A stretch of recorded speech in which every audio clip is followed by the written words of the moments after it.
eu tô há 37 minutos tentando escolher um filme da Netflix. Nesse tempo eu já assisti 187 trailers de vários filmes, vi avaliações na internet, mas... acontece que eu tô falhando miseravelmente em decidir. É que eu não quero perder tempo, sabe? E se eu escolher um filme ruim? Eu vou perder 2 horas da minha vida. Só que eu já perdi 38 minutos tentando escolher. Isso tem um nome. Paralisia por análise. Eu sempre ouvi falar sobre isso, sabe? Só que eu achava que era preguiça com nome sofisticado. Mas quando eu pesquisei de verdade, eu encontrei algo intrigante. A paralisia acontece com pessoas que têm o costume de antecipar muitos cenários. Só que eu nunca passei do nível 3 do app de xadrez. Na verdade, eu já tô no 7º. Acho que eu vou fazer uma pipoca. Tá, ok. Então, agora eu preciso descobrir 3 coisas.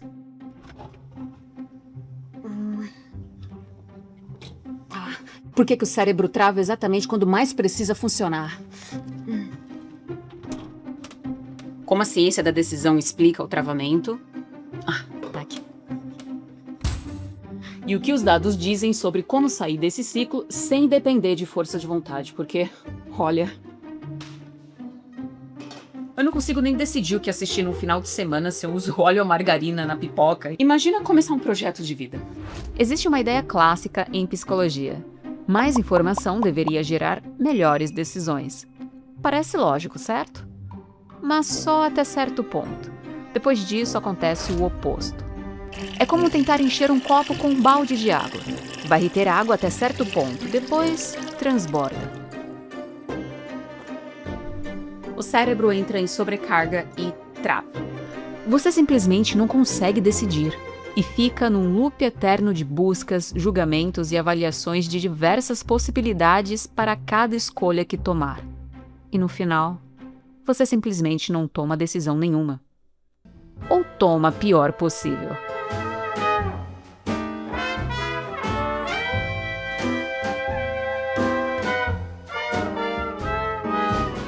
Ó, eu comprei um adaptador novo. Ele tem essa parte aqui e essa parte aqui também. E aqui também. É útil. E você pagou quanto nisso? Uns R$60? Você não estava pesquisando um livro de cibersegurança? É muita pressão. Herbert Simon, economista e um dos nomes centrais da ciência da decisão, ganhador do Nobel de Economia de 1978, percebeu esse problema décadas atrás. E eu vi que na economia clássica a ideia era simples. Qualquer indivíduo racional deveria buscar a melhor opção possível sempre, ou seja, maximizar. Faz sentido. Mas Simon questionou isso. Até porque, na vida real, ninguém consegue fazer isso o tempo todo. O tempo é limitado, a energia mental é limitada e a memória também. Ok, mas por que às vezes é tão difícil parar de buscar sempre pela melhor opção? Acho que antes a gente precisa entender um pouco mais como esse problema funciona na prática. A pipoca! Muito antes da psicologia estudar paralisia por análise, críticos literários já observavam algo parecido em um personagem famoso da literatura europeia. Ser ou não ser?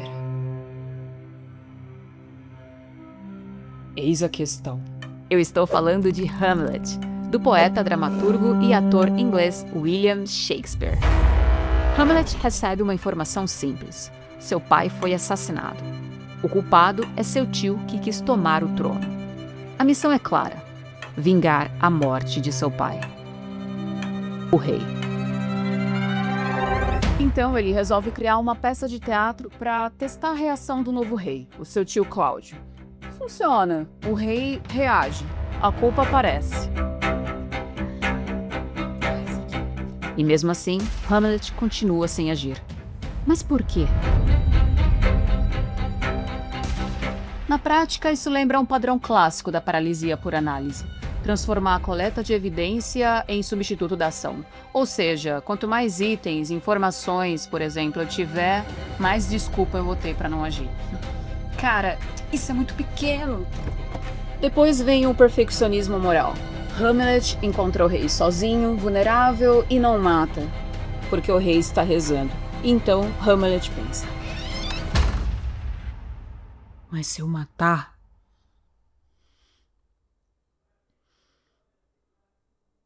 ele vai pro céu. Esse é exatamente o cérebro dizendo: e se não for perfeita, será em vão. E tem mais. Hamlet enxerga todos os ângulos ao mesmo tempo: moral, política, família, amor, religião e consequência.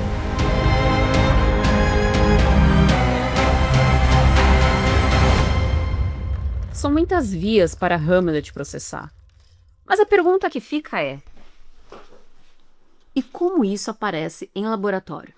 Algumas pesquisas modernas comprovam que o excesso de informação pode comprometer a qualidade das nossas decisões. E isso começa com um outro fenômeno: o paradoxo da escolha. É importante colocar aqui a diferença entre paradoxo da escolha e paralisia por análise.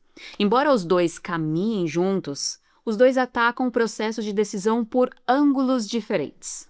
A paralisia por análise ataca pela profundidade de avaliações, como a sofrida por Hamlet. Já o paradoxo da escolha serve de gatilho para a paralisia por análise, focando inicialmente na quantidade de opções. No início dos anos 2000, pesquisadores montaram uma banca de degustação de geleia em um supermercado da Califórnia. Em alguns momentos, havia 6 sabores, em outros, 24. Com 24 opções, mais gente parava para olhar. Cerca de 60% dos clientes contra 40% quando havia apenas 6. Mas na hora de comprar, aconteceu o oposto. 30% compraram quando havia 6 sabores e apenas 3% quando havia 24. Ou seja, 10 vezes menos compra com mais opções. E os vendedores sabem disso. É por isso que eles limitam a oferta na hora da venda para 2 ou 3 opções, mesmo tendo milhares atrás deles. E mais liberdade de escolha não necessariamente é libertador. Pode ser paralisante. E o problema piorou com a internet. Cara, rosa ou branco, hein? Vai os dois mesmo. E são milhares de filmes para assistir, milhares de jogos para jogar, umas centenas de reviews de smartphones, perfumes, livros, uma lista longa de lugares para você visitar durante as suas férias. Fora as novas tecnologias que surgem a todo momento, é muito difícil acompanhar tudo isso. É tanta coisa nesse mundo que fica difícil você escolher o que comer, o que usar, para onde ir, o que estudar. Mas por que o cérebro sofre tanto com isso? Não seria muito mais fácil você olhar para alguma coisa e simplesmente escolher e pronto? Mas decidir significa aceitar consequências, e é aí que muita mente trava e começa a sofrer com a paralisia por análise. Daniel Kahneman, autor do livro Rápido e Devagar, e o psicólogo Amos Tversky, um dos pioneiros da ciência cognitiva, mostraram em seus estudos que as perdas podem doer aproximadamente 2 vezes mais do que ganhos equivalentes, dependendo do contexto e da pessoa. É que eu não quero perder tempo, sabe? E se eu escolher um filme ruim? Eu vou perder 2 horas da minha vida. E quando você escolhe uma opção e descarta todas as outras, o cérebro interpreta isso como uma dor. E ele faz de tudo para evitar. E a gente teme perder possibilidades achando que escolher fecha todos os outros mundos. E quando não escolhe, a gente mantém ainda aquela fantasia de que todas as possibilidades ainda estão abertas. Por isso que muita gente demora meses para decidir: casar ou não casar, me demitir ou não me demitir. E nesse último caso, se você demorar muito, alguém pode decidir por você, porque mesmo quando você não decide, o que não deixa de ser uma escolha, a realidade continua decidindo por você. E não agir também gera danos reais, e é aí que tudo se junta. Quanto mais você se sente responsável pelos resultados, mais o seu cérebro trava. E isso não é fraqueza, é na verdade o preço a se pagar por se importar demais com não errar. E Então eu pergunto, qual seria o possível caminho para uma solução? Simon, como citamos no início, não concordou com a ideia da economia clássica de que pessoas racionais devem sempre buscar a melhor opção possível, maximizar. Então, ele propôs uma alternativa mais honesta com a realidade humana. Por que não buscar algo suficientemente bom e seguir em frente, ao invés de travar buscando algo perfeito? Tá, ok.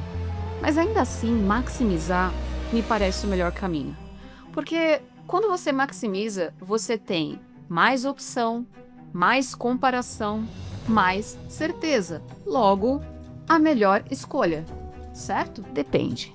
Estudos mostram que pessoas com tendência a sempre maximizar relatam mais arrependimento, mais sofrimento emocional e menos satisfação final.